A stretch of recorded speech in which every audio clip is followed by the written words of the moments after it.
Welcome to my patch 7.11 patch notes. Let's just kick it off. I don't exactly know what this patch note, if there's a specific thing that these patch notes are trying to do, so I'm just gonna read the intro. Taking bigger champion changes more often, and this patch continues the trend. So when appropriate, we're separating larger projects out from the rest. This patch that's updates to Rek'Sai, Kindred, and Malzahar. Like I said in the last patch update, recently, rather than putting everything in mid-season and pre-season patches, they've been doing reworks like as soon as they come up. I typically actually like that. Like I don't need to wait for like a really big announcement. I like that their patches are overall like bigger changes for champions that need work. A few tanks are struggling without Sunfire Cape's old damage, so you're giving them buffs to help them out and all this stuff. Okay, let's keep going. So Rek'Sai. Currently Rek'Sai, or previously Rek'Sai, used to be one of the best junglers in the game. Then they nerfed him and nerfed him and nerfed him and nerfed him. Sorry, her. And then what ended up happening was that she became kind of unplayed because she just got a huge amount of nerfs. And part of the reason why she's so strong is one, her gank routes are insane. Really common behind the back of bot lane. Gank is really common where you end, let's say you're blue side and you end behind their tower, and then you tunnel over from their buff, or from their blue buff jungle over the wall and gank bot lane. Really common gank route, and something that other junglers really can't do, but Rek'Sai can. And so Rek'Sai used to be super OP, and I'm curious what they wanted to change about him, because a lot of the reason why he was really strong was because of his ulti being a global. And if they change that, I'm actually kind of curious what they're going to do with the rest of this kit. So let's see what he does. Rek'Sai's ultimate now launches her at a target she's recently damaged. Tunnels can be re-entered more quickly. Base damage is down, scaling up. See a lot of potential for Rek'Sai, and this update is an opportunity to double down on Rek'Sai's predatory instincts. Should be feared for individual threat, not to follow up her team. With these changes, we're imagining Rek'Sai, who has better backline access, team fights, and does more damage when she gets there, but less consistent when built or behind her tanky. So base health growth down, okay. Passive, Fury regeneration faster, Bro health regeneration ticks more quickly, but max regeneration is down. Wow, you get 5 times as much Fury as you did before for auto attacking.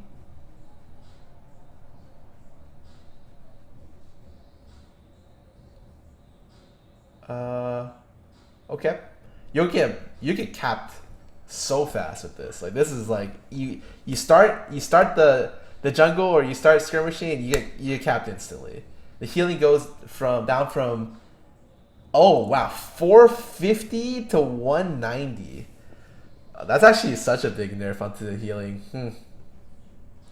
Well, you'll reach max Fury faster for your true damage E, so I guess that's something. But you give up a lot of mid late game regeneration for it.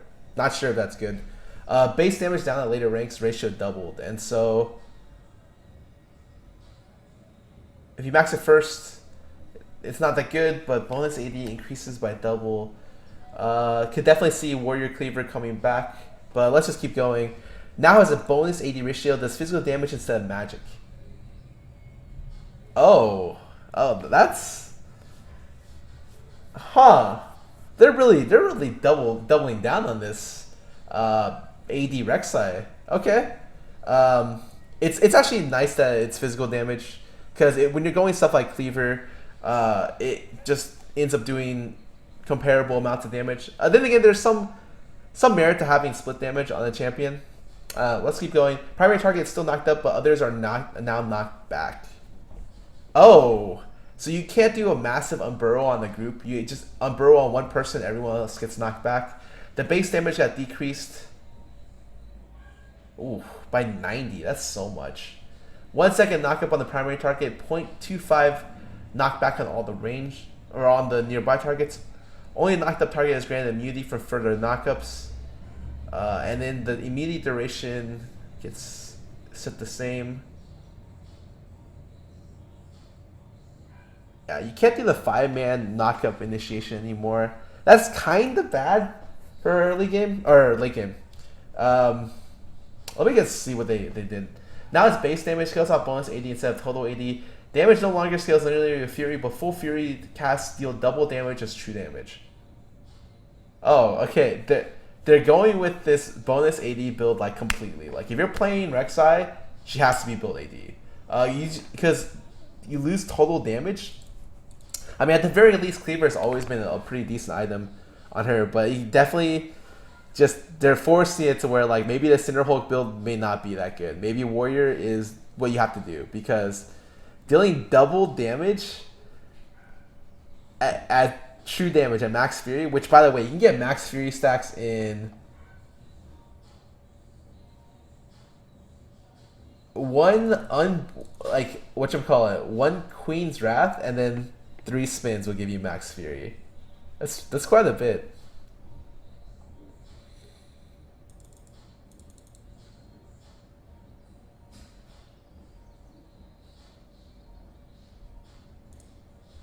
Tunnel creation and re-entry cooldowns now both reduced at lower ranks. Wow, the re-entry cooldown for a tunnel is 2 seconds. That's so low. That might make her really... If she's fighting the jungle, her jungle skirmishes are going to be nuts. I don't think you can... Because your tunnel cooldown is still too long to be able to do it consistently in teamfights. 14 seconds, you can get like 1 or maybe 2 in a team fight. But if they're fighting around your tunnels, like you preemptively set up a bunch of tunnels around Baron or Dragon and the fight starts, you can be really, really disruptive with this re-entry cooldown. But probably something you're going to be maxing last. So even getting to this point is going to be level 18. Not sure if it means that much, to be honest. Rek'Sai marks champion. She damages and dash to mark target, dealing damage based on their mixing health. So it's somewhat of an execute. Targets of prey burrowing before emerging underground and leaping at a target for an additional 0.75. Unstoppable but during both. Oh, it's unstoppable during the cast. You can't even interrupt the initial cast and the leap. But you might be able to interrupt while she's submerged. Damage is... That's a lot of damage. That's so much damage. The biggest thing here is not... It has a 1.6 bonus AD ratio. That's huge. We're talking like enormous bonus AD ratio. I'm thinking about all the bonus AD ratios in the entire game, and the only thing that screams to me that's higher is Talon passive is 2.0. And Talon passive is a good chunk of his damage. Like when you're looking to all in someone, Talon passive clocks up to be like 20 to 30% of Talon's overall damage onto the champion. And 1.6 is... It's a lot. Definitely, they're just trying to make Rek'Sai an AD threat. I don't know exactly how this is going to work. Her not having a global definitely means that she's probably a worse champion overall. And they're trying to make it... But I'd like that they removed the global. Because honestly, she's really, really hard to balance with globals. Like, think of all the globals in the game. Shen, how many times has this champion been buffed and nerfed? Because he's just too good when he's strong. Same thing has gone for, like, TF. Has gone for stuff like Pantheon. It's just, like... globals are pretty hard to balance. I'd rather have Rek'Sai not have the global, be balanced around... her strong ganking ability, which she still has, by the way. And it seems like she's going to be relatively like a snowbally early game jungler to where if she gets an early game lead, she can just maul the other player like going into the mid game. Late game scaling wise, I don't see it. Like I don't see this character being like a huge threat in the late game because honestly, it seems it's really likely that you're able to like stop her type of damage, her initiation, and even current Rek'Sai isn't good late game, but. Definitely could be a champion where, has a lot of early mid-game threat. Kindred. So, Kindred stacks increase her attack range and amplify their abilities. The first attempt to ground up the Sion marksman for the jungle. We're revisiting Kindred's kit to deliver the jungler marksman playstyle. Hold on a sec.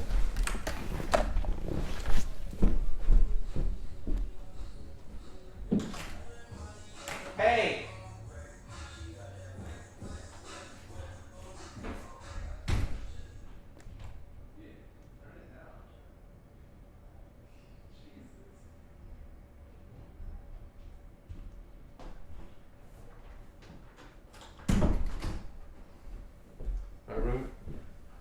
roommates doing, dude? They're on a party at like 2 p.m.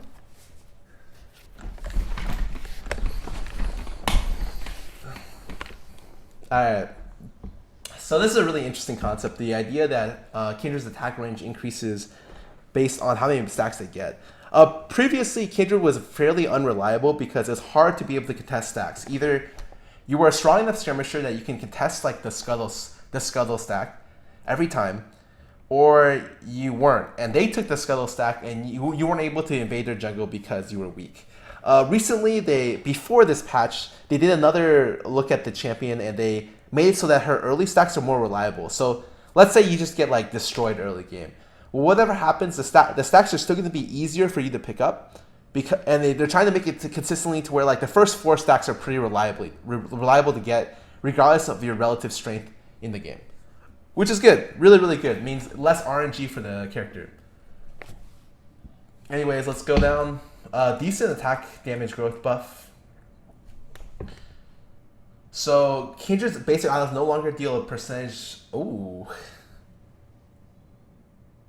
Okay. So they're basic autos and what's mounting dread? Is that E? Yeah, it's E.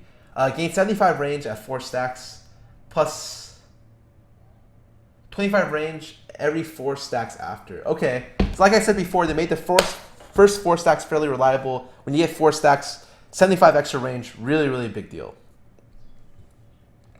Stacks amplifies her basic abilities. Bonus attack speed increased by additional 5% per stack. No longer increases base damage. I actually think that's better. Base damage is kind of like... I think that I prefer the attack speed, especially... Even though they removed the percentage shred here. Current health damage increased by 0.5% per stack. And missing health damage... What the heck? They added new stuff onto this, didn't they? Let me keep reading. Q grants attack speed on cast. Okay, that's new. No longer... Oh, okay. They finally nerfed this because you never wanted to build AD on Kindred because her AD ratio on her Q was just complete garbage, and it made it to where that actually 0.65 bonus AD damage is okay. It's not awful like it was before. You get 10 attack speed for 4 seconds plus 5% per mark. That's pretty good. In terms of like the marks increasing it, because it's like every mark adds 50% value, which is really, really nice. Getting the marks. Wolf Frenzy deals additional damage based on current enemy health. Kindred can choose where to cast Wolf's Frenzy. Anywhere within 500 range, including over walls. Okay. Oh, rather than it being on top of her. Oh, okay. No, that's nice. I like being able to do that. Wolf's attacks deal additional 1.5% of target's current health as damage, plus an additional 0.5% per mark. Oh. The total... This is actually a nerf the ratio, and the damage type goes to magic. Generally, I thought due to this, what ends up happening is you wouldn't stack attack speed as much anymore, because you're also giving attack speed here. But honestly, you probably still would, because you still have synergy with attack speed, because they moved the passive here onto the W. And so it's no longer... You definitely have to play around your W cooldown a lot more. It used to be that if you did get ahead with this character, you would just shred them really, really fast, regardless of what your cooldowns were, because you just jump everywhere. But now you really have to play within the like world of your W, because if you don't, then her damage drops off tremendously, especially if you're so attack speed reliant. Mounting Dread, additional damage built based on enemy missing health. Crits low health and what? It's Pantheon Q. Actually, it does 8% missing health plus an additional. Okay, no longer deals 5% of the target's max health as damage. So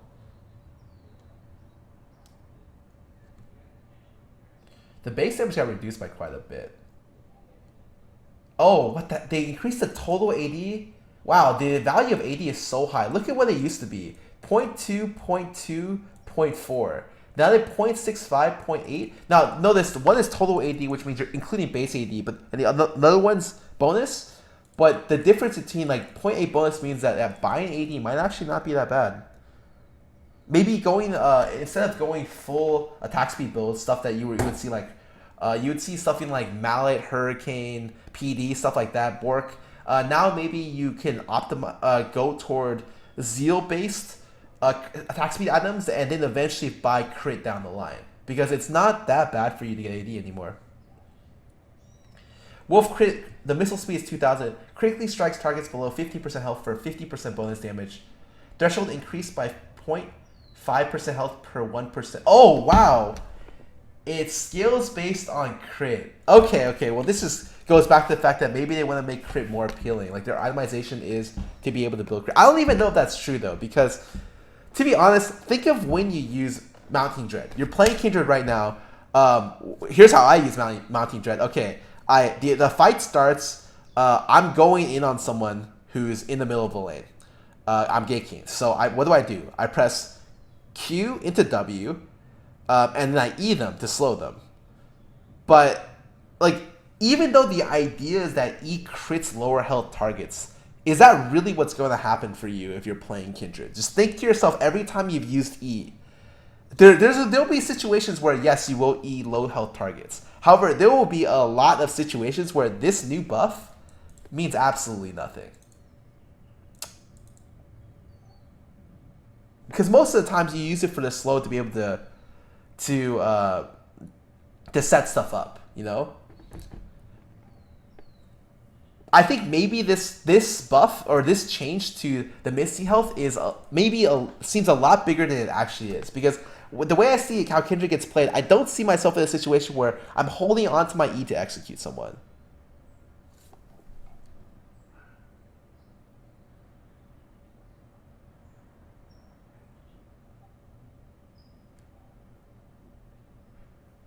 Ooh, the one thing that you guys do point out that's really smart is maybe the E into the after the Kindred ulti is really good.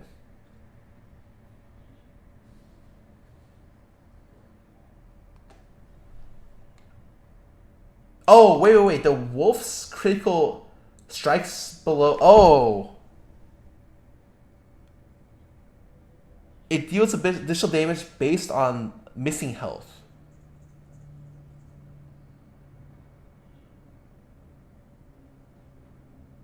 Oh, it just means that your Wolf crits.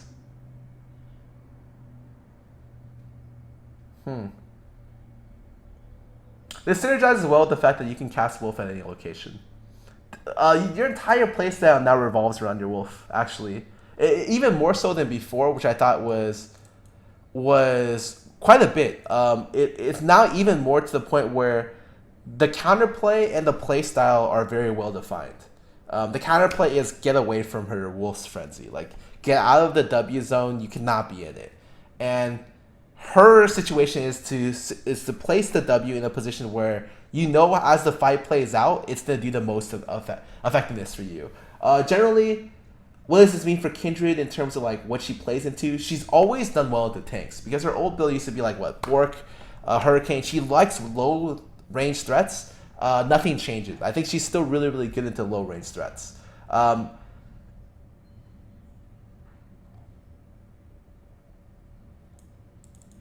Okay, I like this change. I like it when characters are very well defined in what they do.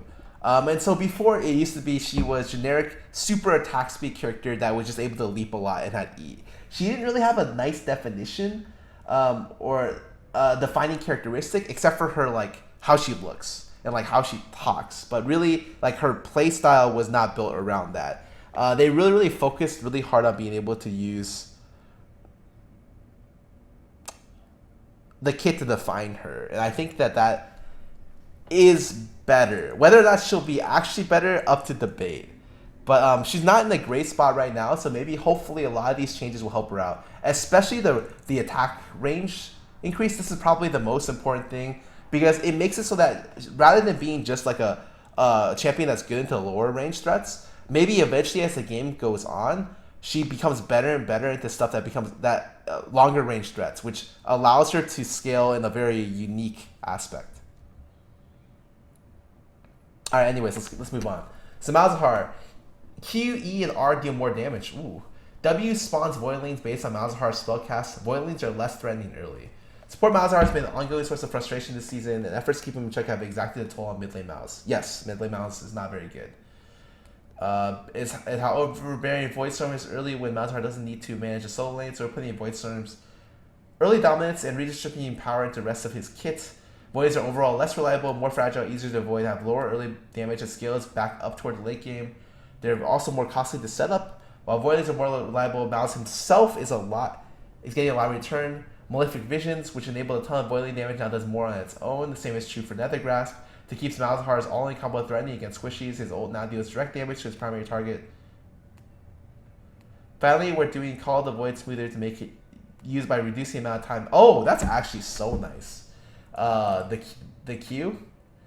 The missiles take a bit longer to fire overall, give us room to add more damage. Okay, they want to push Malz toward the mid lane. I think that's correct. That's a good thing they should do, because I don't mind Mage's bot lane Zyra's bot, Malz's bot, but I don't think it should be like the defining role of the character. I don't know if they're ever able to bring Zyra back mid lane, although it would be cool. I think she's fine now bot. It just feels bad that Malzahar is a champion that I feel like is more should be a mage, and instead is put as a support. Let's keep going. So Void Swarm. Mana goes from 40 to increases over time.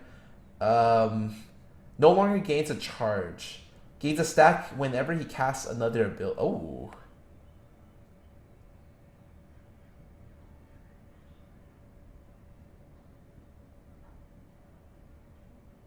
So it is, and when you activate, it's a weird stacking mechanic. It's not a stacking mechanic where you press it and it uses mana on each press. It's when you press it, it costs a flat amount of mana and summons Voidlings depending on the stack.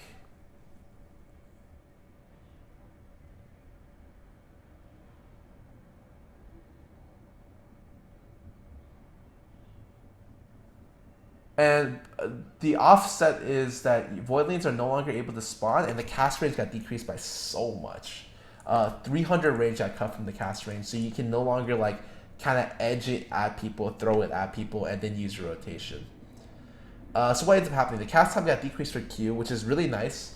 Post cast delay before firing. Oh. So while the cast time got decreased, there's more counterplay for the opposing player to dodge it. Not sure if that's good for the champion. I think it's okay. I actually think if Malz... When you actually look at Malz's Q, and you look at all the silences in the game, Malzahar has like one of the only AoE silences in the game, and AoE silence just in general is a really, really dominant ability to have on the kit. Like if you think of every other character, you're like, oh, I guess Cho'Gath has it, but Mal's Q is actually really, really scary. And 0.4 seconds isn't that much counterplay. Malefic Visions increased slightly, 0.1 AP ratio buffs to Q and E. Nether Grasp.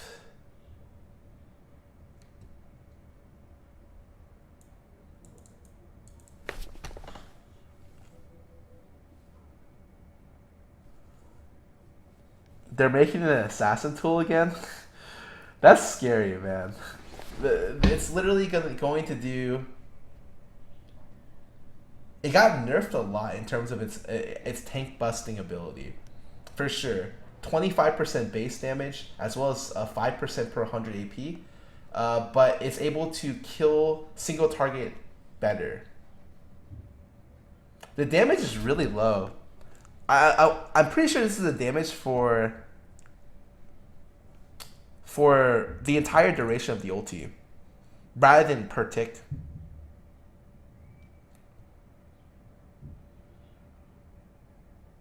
Overall, this character becomes better at being able to kill squishy short range threats, but it's probably going to be worse going to late game. Even though he got 8 AP buffs, because he loses one of the defining traits of his character, which was the ability to bust tanks. Like you pick Malzahar to be like tank buster a lot of times, and he's a lot weaker at being able to do that. Still, if his change, the worst thing is I look at all these changes and I'm just like, this isn't doing much for the character. Right now, you can't put him in mid lane because he has bad matchups into all the mid lane cast. And so maybe the W change allows you to allows that to be different, but due to the fact that they're trying to make Voidlings do less damage early, and die faster, and poor movement speed, and less shorter cast range, all this stuff to be able to destroy support Malzahar. Mid lane Malzahar still doesn't come out ahead in this situation. I still think mid lane Malzahar has problems. I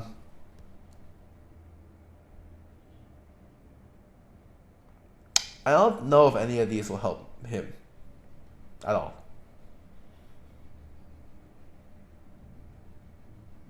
I don't know if any of these changes will help see a more mid lane play. It could very well be that this becomes like a situation where Malzahar had a really well-defined niche, which was support, really dominant support champion that had very high pick potential. And now that that's removed, and he's not a good mid laner because he can't match up against stuff like Orianna, like Cassio, like pretty bad the Victor, all of this kind of stuff. He doesn't really have a role in the game, and I don't think they changed him enough to the point where he does. I mean, I'm looking at the Voidling damage, and it's cool, but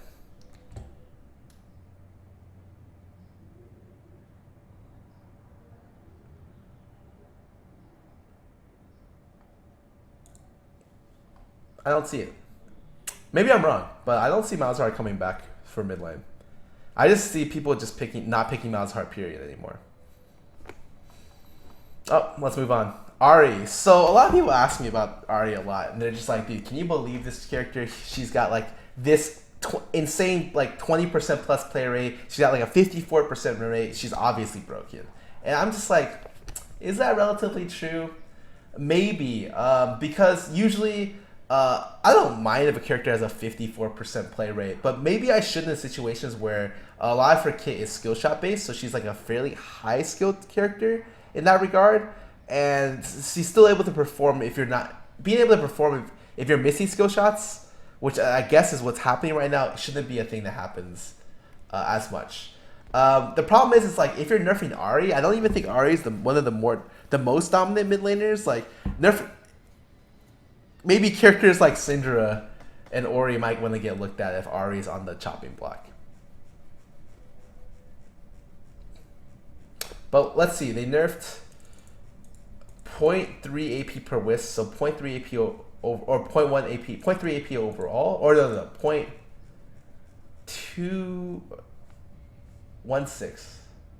0.1 and 0.15. So generally her AP scaling's got nerfed across the board. She's still fine, actually. Just looking at this, nah, she's still good. I don't think this will mean much for her. You could, especially when you're looking at a lot of where she spikes, which is around like the mid game Morello's or 1 to 2 item spike. Like none of these changes are gonna make it so that she's unplayable. She'll still be picked into what she's good at against, which is for the most part Orianna as much as some other stuff. Oh, and Charm got buffed actually by 0.1 ratio, but that's like. These aren't that many nerfs. They made it so that the only thing that is the funny stuff is that they nerfed the AP ratios on the things which are not skill shot based, the W and the ulti, to make it so that you're not giving it as much reliable damage as you were before. I mean, I think that's a good place to nerf it. If you're gonna nerf this character, I don't think she'll still see a lot of play. I don't think it matters that much. Caitlyn, Hurricane Bolt's no longer proc headshot. Radiant's Hurricane has been the best option for single area and single target. Removing these interactions, so Caitlyn's forced to choose what type of damage she wants to spec into. Similarly, we think Caitlyn's at her finest. She's sniping enemies with headshot procs off well-placed traps. Right now, she has to get to that as well as high sustained damage versus right-clicking. We're hitting the share of scaling with attack speed items to keep her focused on traps as the game progresses. Ooh, they nerfed her attack speed scaling?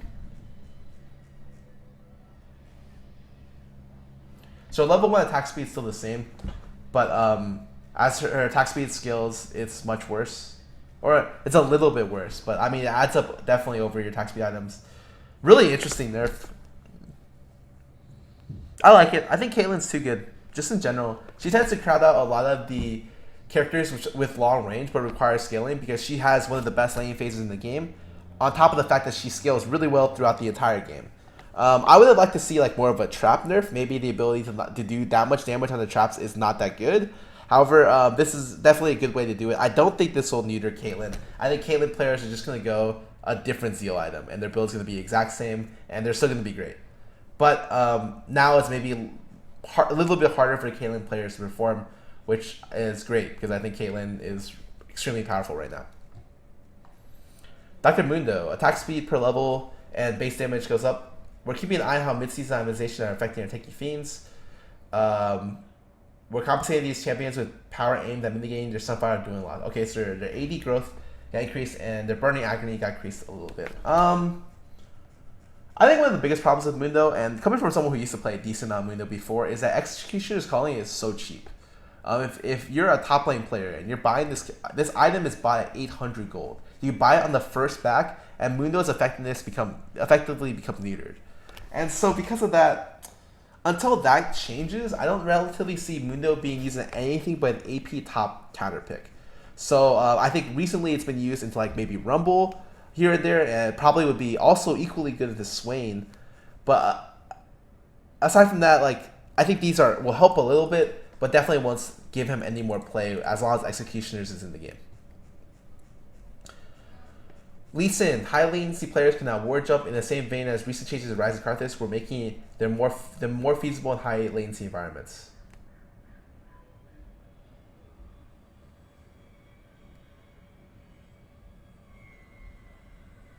Safeguard no longer works with self-cast?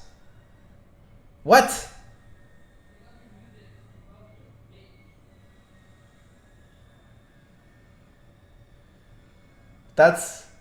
I have to manually click myself in W? That's kind of weird. I mean, the buffs are good, but that's weird. Alright. That's just so super random. Lucian, mana cost up at later ranks. Been able to spec in a decent amount of survivability Ninja Tabi Cleaver without significant damage trade-off. If the Purifier still wants to give up Essence Reaver, he needs to be more frugal with his spell usage. Okay, I like it. I think that Lucian's still probably a little bit too good, but at least this specific build, if they want to go it, he has to. The trade-off that they're making it is so that he goes not even that in that much of a degree, but to the point where he'll notice it. He probably need nerfs later down the line, like a little one more tap, but these are okay. Malphite, I've not seen this character in forever. As a person who actually loves Malphite, like I think Malphite's great. Really enjoyable character for me. He feels very outdated when you compare Malphite to like the really strong tank top laners like Nautilus, like Gragas, like Galio. He doesn't have anywhere guaranteed as much wave clear, the ability to fight the other player, and just runs a lot more in comparison to everything else. Yeah, he feels relatively outdated. I don't think you'll see much of him. Like this isn't gonna help him enough to see play, but I mean it's nice. Maokai, passive heal down, health scaling up, sapling speed and AP scaling down. Oh god. Maokai's supposed to be a hardy takeaway to the combat. At the moment he plays more like a catapult launching saplings for slows and damage. Yeah, he's a support. So what are they doing? They're making it so the passive healing is down, but scales based on how many tank items he buys. Okay, we get it, right? Makes sense. You want to play as a tank.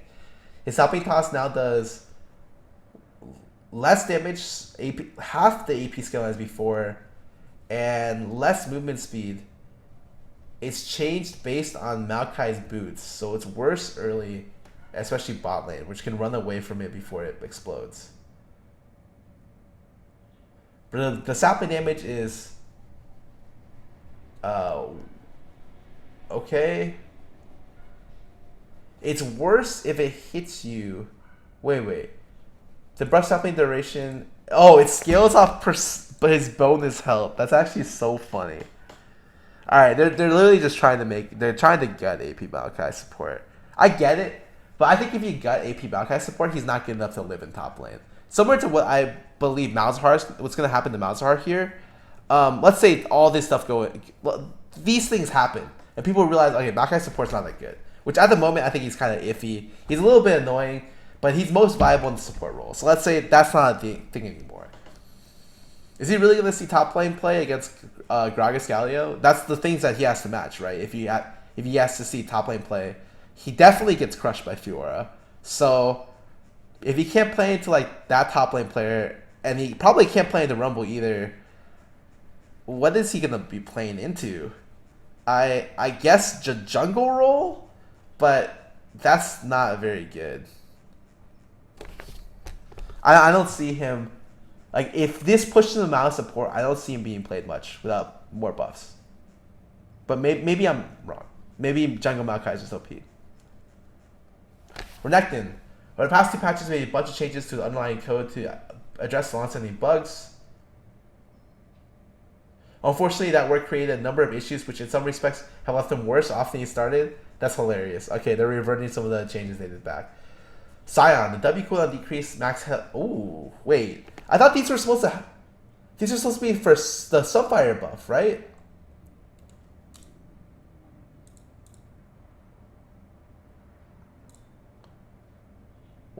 This isn't just a buff to Sunfire. What the heck? Sion got 2 seconds off his W, and the scaling goes up by 2% on every ability. On top of the fact that what did Malphite get for this? He got 0.1 armor scaling, and Mundo got 5 damage per level. Sion got like hard buff. Like this isn't even like a compensation buff. This is just a raw buff to a character which could make him playable. Like this is not small.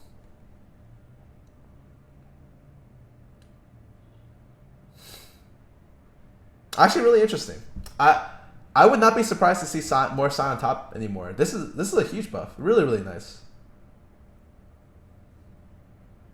I generally like Sion when he's in the game. It feels like Sion's the kind of tank which has a lot of personal skill required to play the tank. Like just being able to zone effectively with your abilities. You have a lot of skill shot oriented stuff, and making your presence felt is not only rewarding for you, but it's also noticeable for the other player to be able to dodge like your abilities. And so generally, I think Sion's a great champion to see in the game. As long as he's not like ungodly, tanky, unkillable status, I would like to see more of him. Definitely a character I'm going to try out. Oh, W. Okay, yeah. I actually agree with this buff 100%. I played this character recently. I literally throw the W in like the general area of the character and it just hits them. And I think it's complete BS. So being able to nerf the area that W hits, super good. Nice buff. Right, I like it. Yasuo, Q stacks expire faster. On the cusp of being too powerful, mid-season cost reduction to create items push them over the edge. Wow, it's 6 seconds. Well, it's okay. You're just not able to hold your Q as much as you can before. So you're like maybe kind of forced to shove once you start queuing the wave.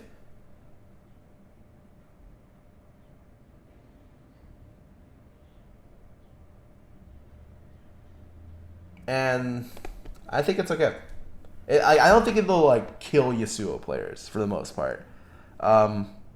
It's like a nerf to where, and I personally think that they did get a buff, and so that's okay. A nice little nerf won't destroy the character. E, his warning E shows up earlier.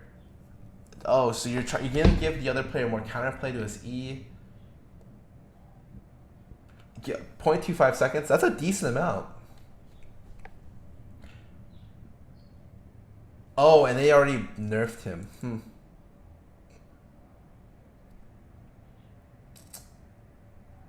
Okay. It's a nice nerf because it doesn't remove the numbers. It just makes it so the other player can counterplay easier. He's still probably too good. Like you're still probably gonna see this character. He is very good. I don't think this solves the character. I think the character is just too strong as is.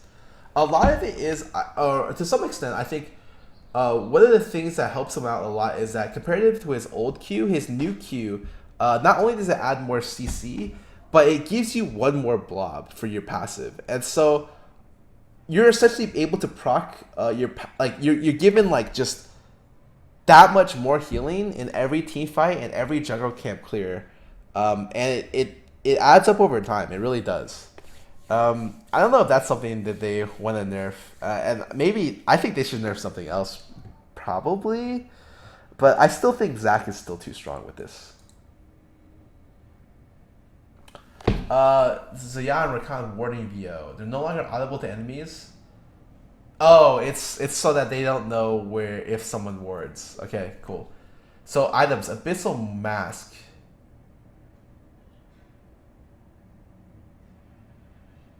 Wait, they just changed the name from Abyssal Scepter to... Okay, cool. Banshees, cost increased, magic resist increased. We want to ensure Banshees doesn't come online too early and that enemies have a chance to fight Veil buyers while they're vulnerable. A cost increase of... Okay, so they're making it so you can't get Veil as early as before. I'm still going to buy this early. It's actually... 300 gold for 15 MR is a great... It's a steal. I'll take it. I'm not even worried at all about this. If I'm mid lane, I'm still going to be able to buy this item. I don't think... I think it definitely matters, but I think the champions who want to buy this item will still buy it for just because it's good. It's great. I don't know if 300 gold is enough to swing it, and it gives you just a ton of MR. Work lifesteal decreased. Thank you. This item is OP. I think yes, it is definitely overtuned. Lock quality is dueling either mid tank buster, early power spike, late game item, you know, just everything, you know. So I like that they're nerfing the lifesteal. Thank God, this item is just super strong. New GA icon, okay. Ninja tabbies. Oh, they did what I wanted them to do. Wait, this is coming from one of their patches earlier where they were just like, you know what? We think Tabby is in a good spot right now. And I'm just like, you know what? I think you're wrong. And finally, Ninja Tabbies gets nerfed.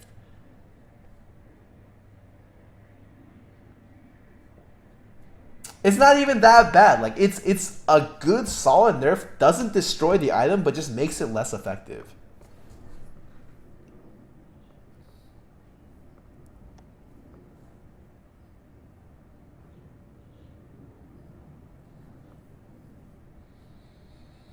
I love it. This is what I wanted to see in the first place. Very, I would say it's a relatively small nerf, but it decreases the effectiveness by quite a bit. A+. Nomad's Medallion. Decrease in gold cost because no one was buying it, right? Oh, it's because the offset to gold wasn't coming through, and so it's supposed to be cheaper. Okay. Scoreboard minion kill tracking. Playing against champion creates a lot of smaller units, makes it hard to tell how much you're actually lasting. We're keeping the gold reward earned for fighting these pets, but removing the confusion they create. Oh, they'll no longer work on... Okay, that's good. So when I press tab, I don't want there to be... I want there to be like a very clean transition between what they hit and what I hit.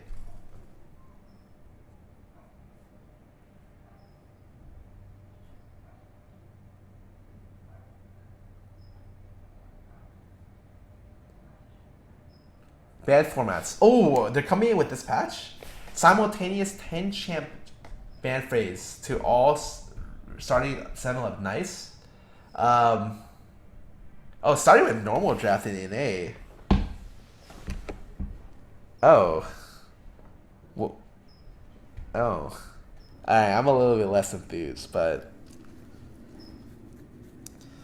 my general thoughts on 10 bans, I love it. And the most important thing, I love how fast simultaneous bans are going to be. Everyone bans at one time, and we just go on to picking. Thank God, it means people will probably dodge my games less, and I'll just be able to play games quicker, which is just amazing, just super good. Custom games. Unchanged. Now you... Okay, it's for if you're making...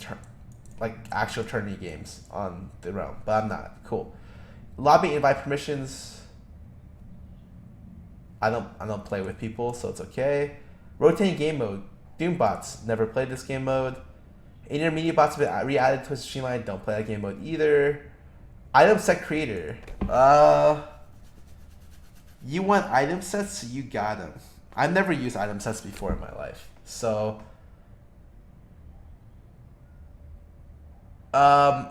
one of the things I will say is that I really do think item set creators should be a link. Like for instance, let's say I look at someone's set, or I want to show people the item set that I have for a certain character. I want to be able to copy paste the link and put it into the client and have it immediately create that item set for me. That would be great. It's so good. It's like this is really popular in TCGs, right? Is the idea of deck lists. And so Hearthstone deck lists, right? You want to know, oh, what did this guy win the last tournament with? Oh, wow, that's a sick deck. Like, let me just copy that. And rather than going through like your entire like deck cards and finding each individual card and putting it on there, you can just like kind of copy paste it and imagine if it automatically does it for you. I think that's something that they're planning on doing in the future. It's like the same thing for League. I'd like to just be able to very easily be like, okay, well, let me go look into see what my opponent did. Okay, they have this kind of item set. I'm just gonna cop that. I want to net deck my item sets essentially, and I think it'll be used a lot more. Currently, I don't use it at all. Just saying. Recently playlist, God bless. This was really good from the last client. I just want to see it because sometimes I want to add people from the last games, or I want to check their profiles to see what they played with or how they've been doing.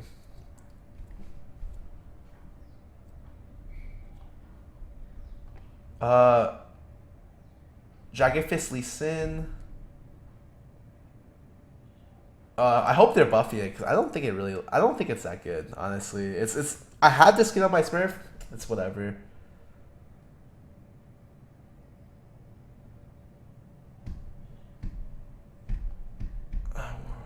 And I don't read bug fixes because it's usually one thing that's important and 20 things that are very, very minor. How does this patch look? Okay, from an item level, fantastic. Nerfing Bork, nerfing Tabby. I'm so happy. Well done, Riot Games. Just super good. On a champion level, really nice changes. I think the conceptually, Kindred, I think the changes are really smart. I like what they're doing with that. Rek'Sai, I'm worried that she can't scale well, and maybe doesn't skirmish enough to be good, but she still has really impressive gank routes, so it's really solid. Malzahar and whatchamacallit, Maokai, I'm worried about because they're nerfing the support aspect of it, but because they've nerfed so much before, he's not. I don't know if he's playable in the roles they want him to be played in. Aside from that, everything else looks really good. And the most interesting thing change for me is actually this. These two nerfs are probably the best for me. Syndra nerf, so she can't literally just like randomly W you from max range and hit you from 1,000 range because she could do that before. And this buff, really interesting. I really want to see if Sion's as good as I think he is, or potentially as good as I think he is after.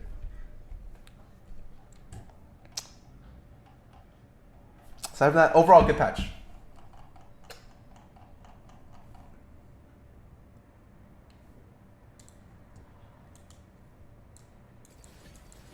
All right, time.